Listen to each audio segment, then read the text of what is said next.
Communism বা মানসিকতা সম্পন্ন সেই বুদ্ধিজীবীরা কেন জলাইবাড়ি গিয়ে আমার সেই ইঞ্জিনিয়ার ছেলেকে জিজ্ঞাসা করে না তুমি মাছের চাষ কেন করো? হিম্মত আছে যাওয়ার জন্য? বলুন তো, ওই সময় যারা যারা বলেছিল একটা ফোন করে আপনারাই বলুন তো, যান না গিয়ে দেখো ইঞ্জিনিয়ারকে জিজ্ঞাসা করুন তুমি মাছের চাষ কেন করো? তোমার হাতে তো মাছের গন্ধ চলে আসবে।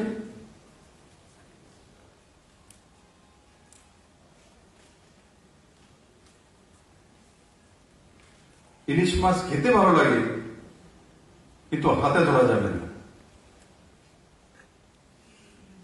কারণ আমি গ্রাজুয়েট হয়ে গেছে, আমি ইঞ্জিনিয়ার হয়ে গেছি।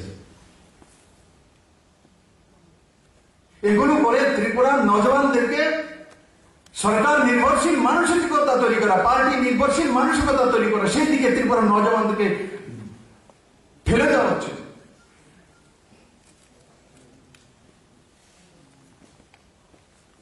আমি সমস্ত সংবাদপত্রের মাধ্যমে পত্রকারদের, সাংবাদিক ভাইদেরকে বলতে চাই, আপনারা 33টা ডিপার্টমেন্ট আছে ত্রিপুরা সরকারের, এই ডিপার্টমেন্টে এই সরকার আসার পর কোন কারণে ডাউন হয়েছে আমাকে দেখিয়ে।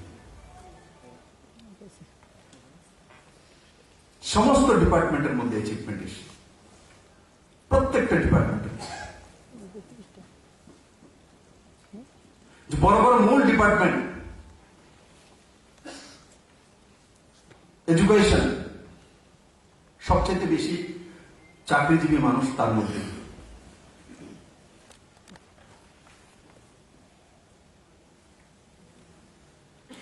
আমূল পরিবর্তন এসেছে। কেউ কোনদিন কল্পনা করেছে ত্রিপুরাতে সরকারি স্কুল সিবিএসসি সিলেবাস একসঙ্গে 20টা হবে? কোন সাংবাদিক আছে আমাকে বলুন তো, আপনি তো সবচেয়ে বুঝুন। ত্রিপুরাতে 20টা সিবিএসসি স্কুল সরকারি একসঙ্গে হয়ে যাবে, কোন সাংবাদিকতার বা সংবাদপত্রের মধ্যে যারা রয়েছেন আমাকে দিল খুলে বলুন, আমি কল্পনা করেছিলাম যে একসঙ্গে 20টা হবে। জয়ন্তবাবু কল্পনা করেছিলেন? কিন্তু ত্রিপুরার পরিবর্তন হয়েছে। এনসিআরটি সিলেবাস একসঙ্গে লাগু করে দেওয়া হবে। এইচআরডি ডিপার্টমেন্ট সেন্ট্রাল বিশ্বাস করতে পারছে না যে এই কম